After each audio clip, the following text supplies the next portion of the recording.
Welcome to the new series of Speak Up, the television and social media platform for Freemasonry in New Zealand. I am Barry Rushton, your host, and thank you for joining us this evening. Tonight's program is a bit different as I'm talking with only one guest, plus of course our regular contributor Graham Houston, and that guest is Pat Cooney, who has come the farthest to be with us today, all the way from Alexandra. Pat is the new Divisional Grand Master-elect whose responsibility covers the entire South Island. Imagine that. It is a pleasure to have him with us. And closing out the show, of course, is our regular contributor Graham Houston with another enthralling episode about a famous Freemason. Congratulations, my friend. You are the Divisional Grand Master-elect for the Southern region, which is all of the South Island, correct? Indeed, yes. That is a wonderful achievement. There's three divisions for those in the audience who may not know what we're talking about. New Zealand's divided into northern, central and southern regions, and there's one person, the Divisional Grand Master, who is in theory responsible for those areas, and this is your new job. It is indeed. It's going to be an interesting challenge for 3 years. Well, we're going to talk about that shortly, but first of all, you come from that beautiful little town called Alexandra, right? Indeed, yes. Tell us a bit about that. On the banks of the Clutha River, I love that area. Yeah, it's a beautiful town. Been going as a town for 150 years, roughly. It's predominantly established as a gold mining service town, Yep. And then more latterly as a horticultural service town, and even more recently for vineyards, etc. Never forgetting, of course, that the background or the spine of our income comes from our farmers, particularly sheep farmers and beef farmers. Well, it's the vineyard part that I'd be extremely interested in, to be quite frank. Now, Rushton, also too, I think a lot of people might not know, but originally Alexandra was called Alexandra South, a little bit like Palmerston and Palmerston North, because there was another Alexandra, as I think you know, in the North Island, right, until they changed their name back to what we know today. What's that little town as we know it today? It's Pirongia, which is in the King Country, Yep. and Alexandra, as we now know it, took its name in 1867, when I think it had always been called Alexandra after Alexander of Denmark, but in order to differentiate between the two towns, it adopted the south initially. Yeah. Now, your little town, I'll call it little town, but it's a lovely town. About 6,000 people, right, or thereabouts? Yeah, about that, yes. Yeah, it's a very much a service town. It's a beautiful town for bringing up children. The disadvantage of the locality in terms of that is that for tertiary education they need to relocate to, say, Dunedin or Christchurch or elsewhere. But it's a wonderful town for young families. It's got probably greater than the national average of elderly people because it's a wonderful climate to live in. But again, we need the lifeblood of the young families. We've got very good educational facilities in Central Otago as well as in Alexandra. Wonderful sporting opportunities, and some of which take advantage of our climate. Yeah, great. You have the four seasons for sure, right there. We certainly do.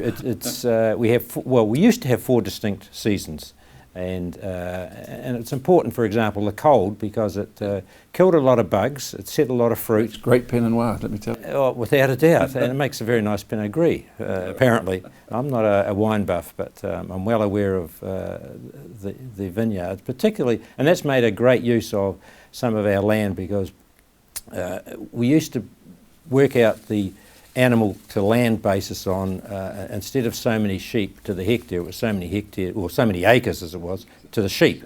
And with the development, particularly of vineyards, it's put a lot of what we'd probably call marginal land to very good productive use. Pat, speaking of fruit that you mentioned before, I believe, if my memory serves me right, that Alexandra had a blossom festival. Is that still going? Yes, it started in 1957, and 2 weeks ago we celebrated the 62nd Blossom Festival.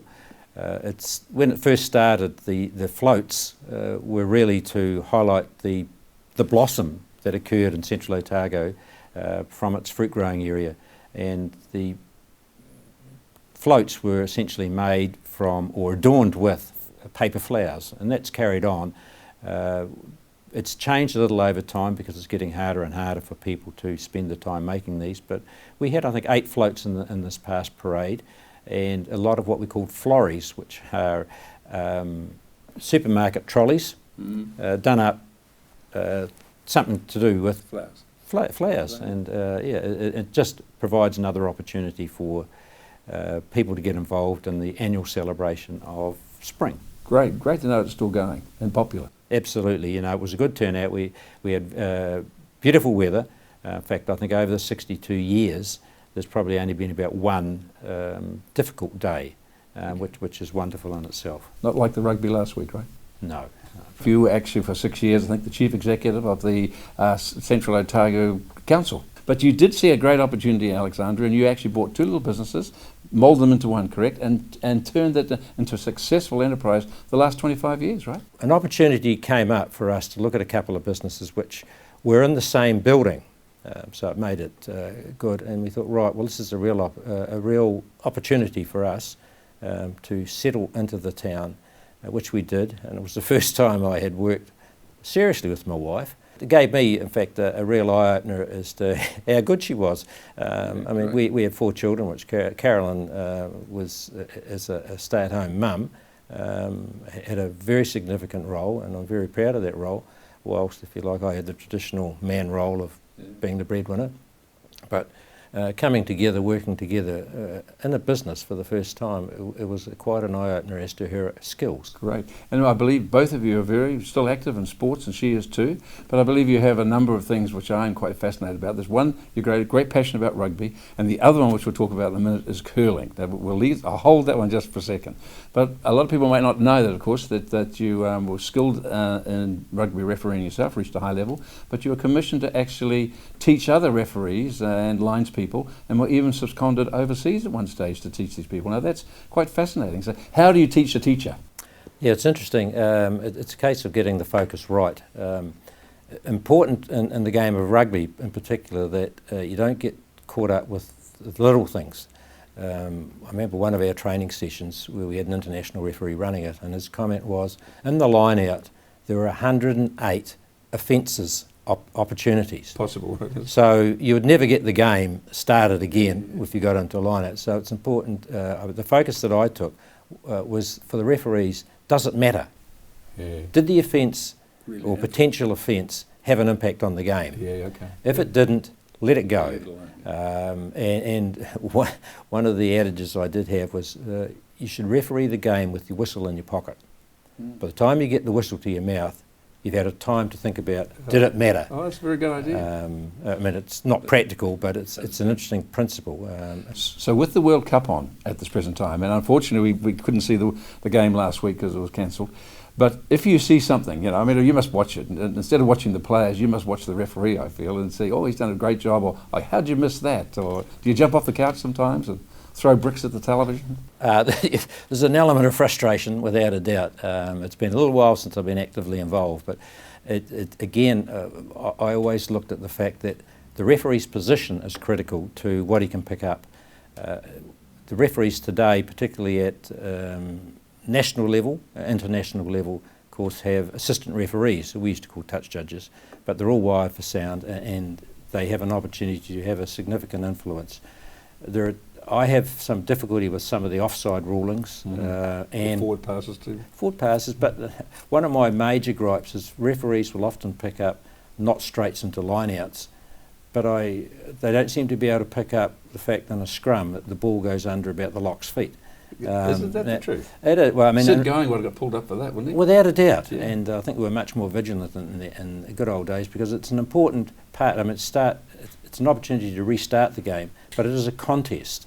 You have a scrum in rugby league, and it's not really a contest. No, it is, and that's fine. It's a way to start the game.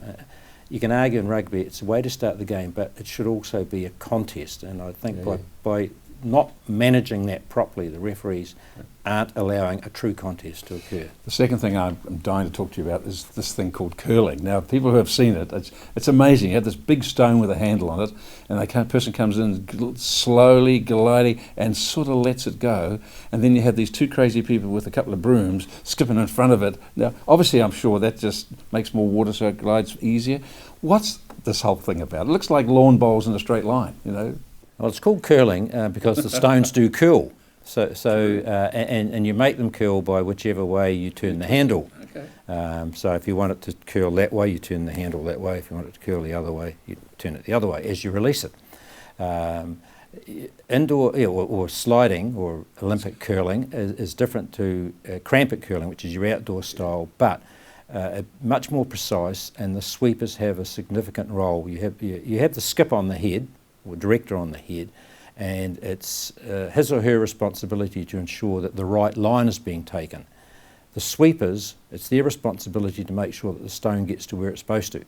Right. Now, indoor curling, they have what we call pebbles, where the water is sprayed on the ice and it has little pebbles, and the stones run over the pebbles.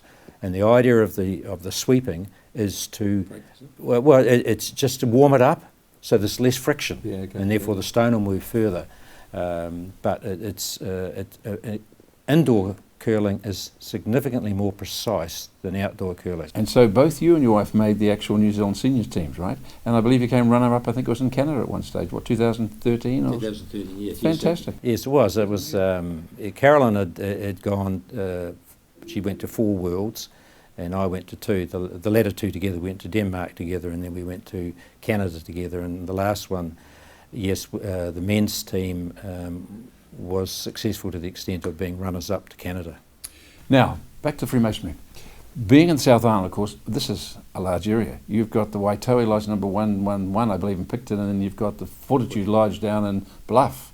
I mean, this is a huge area. I mean, how do you possibly think you're actually going to, well, how are you going to handle this in that distance? What are you doing? Well, I think it's important to realise that the role of the Divisional Grand Master is administrative as opposed to ceremonial or pastoral, which falls within the lot of the District Grand Masters. The important thing for me is to ensure that I've got excellent working relationships with the 5 District Grand Masters that we all have, and also with the divisional team, in the main being the Divisional Secretary, Divisional Treasurer, the Divisional Grand Armourer and the Divisional Lecturer. But the reliance that I will have is dealing directly with the District Grand Masters and ensuring that they've got the support they need from me and through me from National Office to enable them to effectively carry out their roles. Correct. The 3 years before you became District Grand Master, about between 2013 and 2016, the district, or your district, I think, raised about $54,000 for the Helicopter Rescue Trust, right? And then in your period, this last 3 years, I believe you've also raised over $50,000 for the St. John Ambulance, right? I guess nothing hits home more than if one of your own children has an accident and relies on those entities, and that's exactly what happened to your boy, correct? Tell us a story involved with that. Yeah, well, we started the process of fundraising probably in 2017 after the Grand Master came down and for one of our very senior Grand Lodge officers who achieved 50 years of Grand Lodge service. And at that meeting, the Grand Master announced that he would provide seeding funds to go to any project that the District Grand Master would like to propose. As you've indicated, we were very successful in the previous term, so I adopted St. John as an opportunity for fundraising. 12 months into that event, my son had a significant accident where he broke his back and did quite a bit of other damage to his body. On the day of the accident, he required St. John twice to assist, and he was then, that night he was flown to Dunedin Public Hospital in the helicopter, and that certainly sheeted home to me the fact that we never know when things are going to happen. Yeah. And, isn't that the truth? And I couldn't, I mean, I wouldn't say it's luck, but if you could say, you know, I couldn't believe that I had the luck of the Irish to the extent that in the 2013-16 period, Freemasonry in Otago Lakes had raised significant funds for the rescue helicopter. We're currently in our period raising it for St. John, and I had no idea that my family would be a beneficiary of these services, and I mean, I'm eternally grateful for the support that we got, and it's given me a real fillip to the proposal that we've got to assist. And your boy's fine? He's good now? He's much better. He's actually going in for an operation later this month. They inserted a couple of rods in the spine and they're to be removed. So after that, hopefully he will be pretty much back to normal. Fantastic. Well, that's great news. Tell me now also too, you inherit this job that you're taking on, the new one, from another well-known Freemason, Right Worshipful Brother Rob Angelo, right? In fact, he served for 4 years, I believe. You're doing 3. What the efforts that he has done, I know you admire, I'm sure. What parts do you think you're going to carry on that he may have started, and what parts do you see, or new things that you see that you're going to bring in your term? What would you like to be remembered for at the end of 3 years compared to Right Worshipful Brother Rob? I think what I've found with Right Worshipful Brother Rob is that he's been very consultative. Communication's been very important. We haven't always agreed on matters raised between us, but we have respected one another's views, and that's what I've found a real strength of his, and that's something I want to engender with my relationship with the District Grand Masters, because I'm relying on them to achieve what we can do for Freemasonry, and inherently in that they're also reliant on the lodges in their district and the brethren of the lodges to carry on this great boost that we've got in terms of speaking up for Freemasonry. Speak Up Freemasonry is a wonderful campaign. It's not aimed primarily at boosting membership, but it's definitely there to improve the relationship of Freemasonry within the community. And I think that's something that I want to engender. I had the mantra, well, in this past 3 years, of MMM, which is more Master Masons, but significantly more meaningful meetings, because I think that's where we keep the brethren in tune with Freemasonry.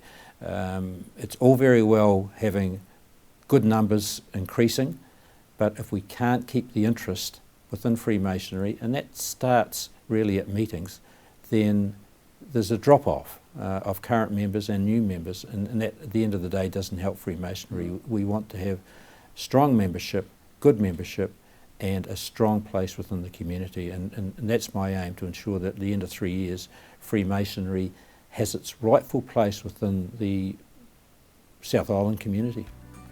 Well, we wish you all the best in your term, honestly, and I think that at the end of the 3 years, our Speak Up television show will still be going. We'll bring you back on. We'll see if you can say, yep, job well done, and chuck the rugby ball to your successor. So, very much, congratulations again. Look forward to seeing you in 3 years' time. Thank you very much, Barry. It's great.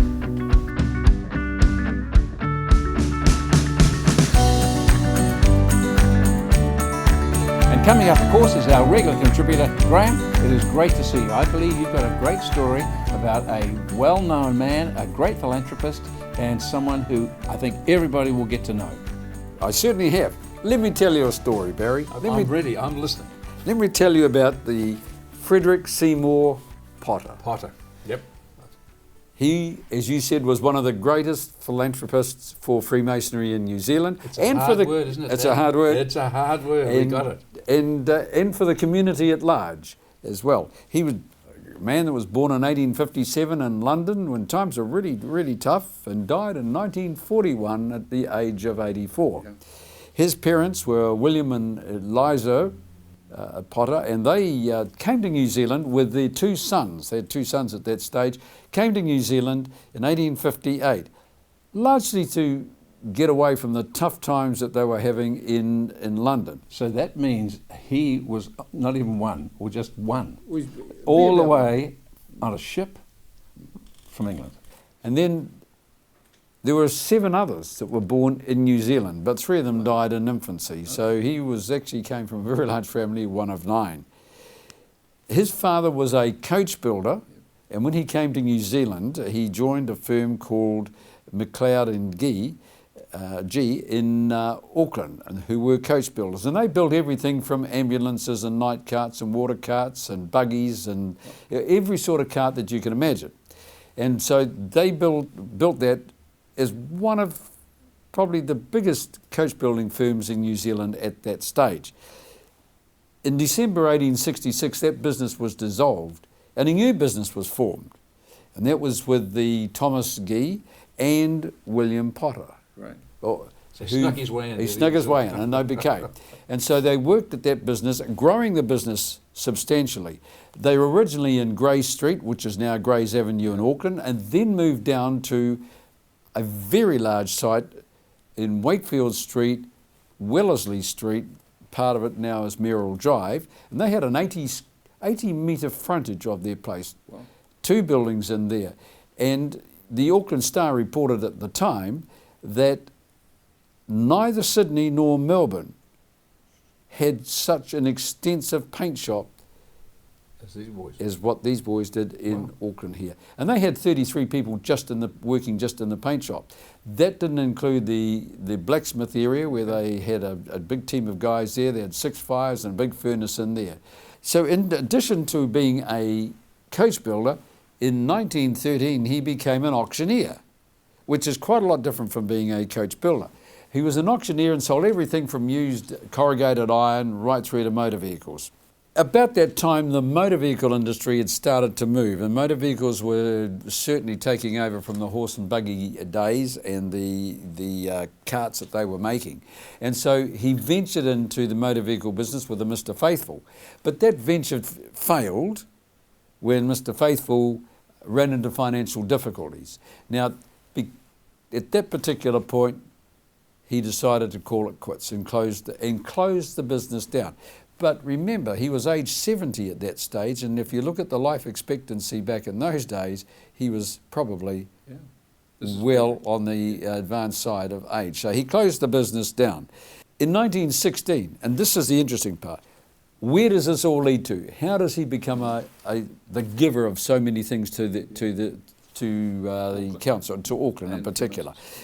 In 1916, he offered land in Dominion Road to the Mount Eden Council. It was finally accepted. That today is known as Potter Park. And if you drive down Dominion Road, right on the corner there, you will find Potter Park. That was given to there. The value of the land at that stage, and in today's value, would have been about $1.5 million. So that's a lot of money that he just donated. That park was opened by the Governor-General, Lord Jellicoe, in about 1921. And so there was quite a big affair for the opening of that park. In 1926, he donated 6 acres in Queenstown Road or Parr Road area to what is now known as Seymour Park. Seymour Park was named after it was his mother's maiden name, and it was also his second Christian name. He was Frederick Seymour Potter.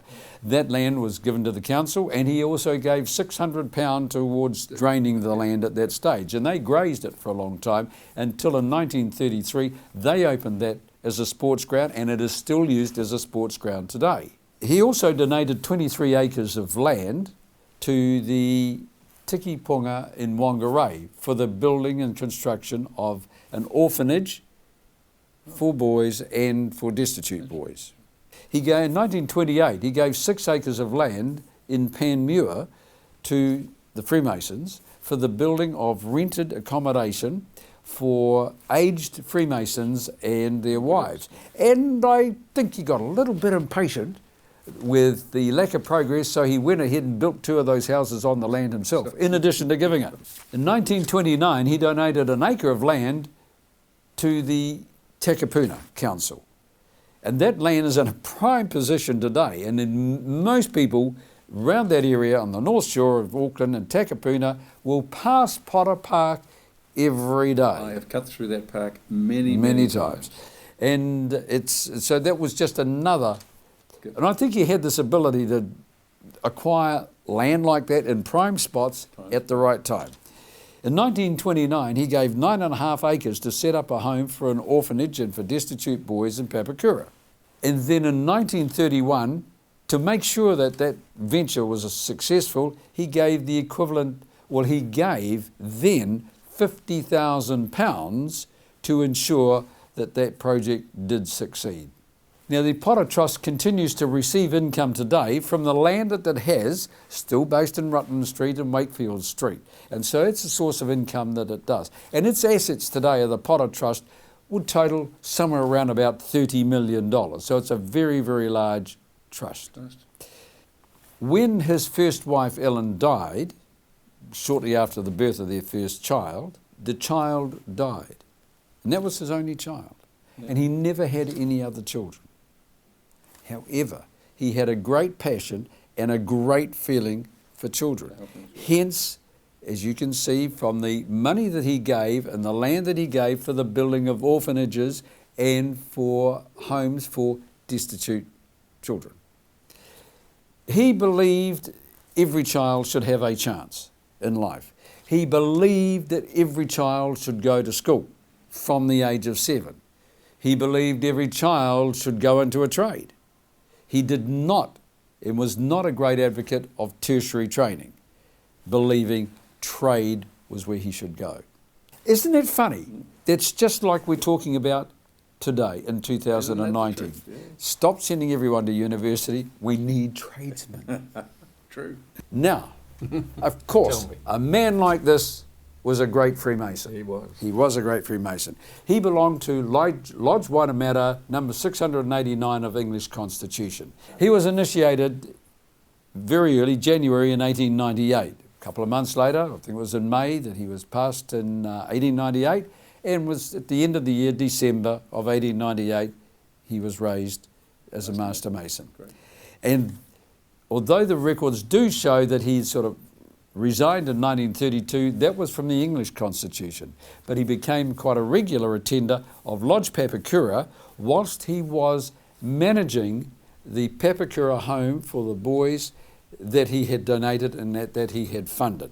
So Frederick Seymour, a great man, great for her community man, and there's so many things in Auckland today and in the northern region that bear his mark. Just the more recent one, if you go out to the Botanical Gardens, and you'll find the Potter Gardens, the educational type garden which has been built in the Auckland Botanical Gardens by the Potter Trust, a Freemason initiative, and again, Potter. Remember we showed that just a few programs ago, right? We did. We talked about that, yes, about the Potter Trust. So Frederick Potter was a great addition to New Zealand, was a wise decision that happened when his father William brought him to New Zealand at 1 year of age. Good man. Another great choice, Graham. Good seeing you, mate. We'll look forward to seeing you again next week. Okay? Certainly will. Thanks, Barry. Great. Well, that's our show for this week. Don't forget, if you'd like to know more about Freemasonry, and you won't find it in the Dan Brown's book, but you will by going to the Grand Lodge website, which is freemasonsnz.org. In the meantime, if you've been thinking, planning, or asking questions about joining Freemasonry, we have a website for this very purpose. It's simply welcometofreemasonry.co.nz. We hold a regular dinner experience where you can meet other Freemasons before making a decision to join. So once again, thanks for joining us. See you next week.